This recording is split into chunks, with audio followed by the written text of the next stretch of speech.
In the final months of World War II, as Nazi Germany began to crumble, capturing Berlin had become the ultimate political and military prize.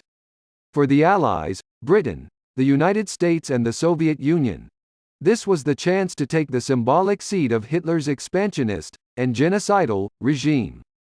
But there was another objective. Though much of Germany's advanced research and development around atomic weaponry had by this point been evacuated to points outside the city, many of the nation's greatest scientific minds remained in or around the capital. Harnessing their expertise might be the key to future world dominance, something both the Americans and the Soviets were keen to seize.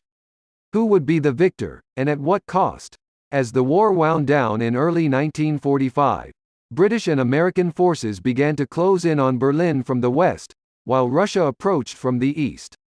The Allies' uneasy partnership was growing increasingly strained. This was not just a race for the city, so much as for the upper hand in the coming post-war world order. Two mighty nations were on the cusp of becoming opposing superpowers, whose ability to drop the big one drove the stakes for humanity ever higher. Eisenhower decides to forego Berlin. A year before, in early 1944, U.S. General Dwight D. Eisenhower, Supreme Commander of the Allied Expeditionary Force, had been all in on the idea of capturing the German capital. Berlin is the main prize, he wrote to his British counterpart, Field Marshal Bernard Montgomery. There is no doubt whatsoever, in my mind, that we should concentrate all our energies and resources on a rapid thrust to Berlin. But by the end of 1944, rapid Soviet advancement began to throw this objective into question. By early 1945, the Red Army was barely 40 miles out of Berlin.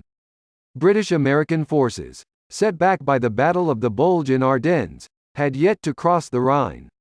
In late March, even as British and American forces got closer, Eisenhower telegrammed Soviet Premier Joseph Stalin to say Berlin was no longer the objective, and that the Americans would stand pat at the Elbe River. Stalin seemed to agree, but ordered a massive Soviet offensive to capture the city by April 16, just 3 days later. But by contacting Stalin directly, without first consulting the other two big three, Allied political leaders, British Prime Minister Winston Churchill and U.S. President Franklin Delano Roosevelt, Eisenhower had angered the British leader. In a series of telegrams at the end of March, Churchill fervently objected to Eisenhower's decision, and urged him to press on. They had good reasons to keep the Soviet army from reaching Berlin first. Given Stalin's interest in extending his communist sphere of influence in Europe, it was likely his armies would secure Vienna, and from there, all of Austria. Churchill also worried about political ramifications, in particular, how Russia would perceive its role in the war effort if it captured Berlin, and what that could mean for their future dealings. And to top it off, he was irritated that the British Army had been relegated to an unexpectedly restricted sphere. Churchill reiterated this point to Roosevelt, writing, "If the Soviets also take Berlin, will not the impression that they have been the overwhelming contributor to our common victory be unduly imprinted on their minds?" Roosevelt died of a cerebral hemorrhage less than 2 weeks later, and Eisenhower, who had been keeping his options open, even after the telegram to Stalin, ultimately decided that beating Russia to the finish line was simply too costly. General Omar Bradley had warned that it might cost the U.S. military upward of 100,000 American lives to make its way to Berlin, a price Eisenhower wasn't willing to pay for territory he would ultimately have to cede to the Soviets, for the terms of post-war occupation already drawn up by the Big Three at the Yalta Conference months earlier. Berlin was looking to him like more a prestige get than a strategic one.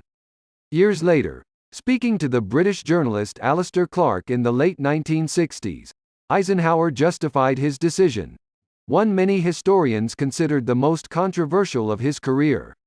With Germany already divided into 2 occupation zones, there was no possibility of the Western Allies capturing Berlin and staying there, he said.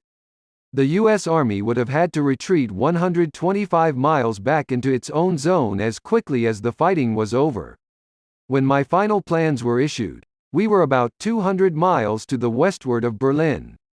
The Russians, ready to attack, were 30 miles off Berlin, eastward, but with a bridgehead already west of the Oder River, he said.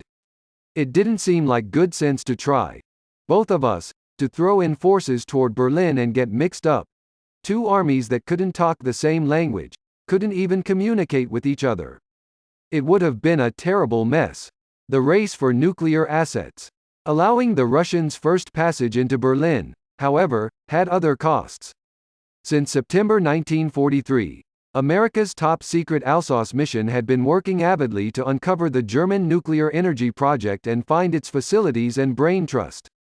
Scientists in that country had discovered nuclear fission in 1938 and had been stockpiling uranium and other nuclear raw materials in anticipation of an A-bomb breakthrough. U.S. forces had already taken key Italian scientists into custody after the fall of Rome. After rolling into Berlin, the Russians would be in prime position to do the same in Germany. Adolf Hitler had fortified Berlin to the very best of his ability, declaring it a Festung, or fortress, in February 1945.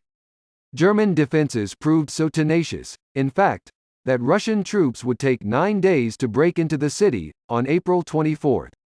On April 30, Hitler, hiding in his private bunker deep beneath the Reich Chancellery, committed suicide. The Germans defending Berlin surrendered to the Soviets, though fights between German units and the Red Army continued to smolder in the city's suburbs. A few days before Berlin was officially captured, a leading Soviet general, who was also a chemist, arrived in an armored vehicle at the castle of Baron Manfred von Ardenne, a prominent applied physicist and inventor who had designed Hitler's radio system. He handed von Ardenne a protective letter, or Schutzbrief, an overture to a formal request, days later, to continue his research on isotope separation in the USSR. Von Ardenne, as well as many of his peers, jumped at the opportunity. Others, such as the top scientist Werner von Braun, who was in hiding in Austria, opted to surrender to U.S. forces. We knew that we had created a new means of warfare, and the question as to what victorious nation we were willing to entrust this brainchild of ours was a moral decision more than anything else, he told the press. We felt that only by surrendering such a weapon to people who are guided by the Bible could such an assurance to the world be best secured. In the months that followed, thousands of German scientists, engineers and technicians would be rounded up and recruited by these two sides. Through America's Operation Paperclip, more than 1,600 German scientific minds were resettled to the U.S. between 1945 and 1959. The USSR, meanwhile, had a plan of its own. Operation Osowiecim, as it was called, resulted in the deportation and forcible recruitment of more than 2,200 German specialists in a single night in October 1946. In both the US and the USSR, these thinkers would be put to work developing terrifying weapons of the sort the world had never seen, ushering in the half-century Cold War.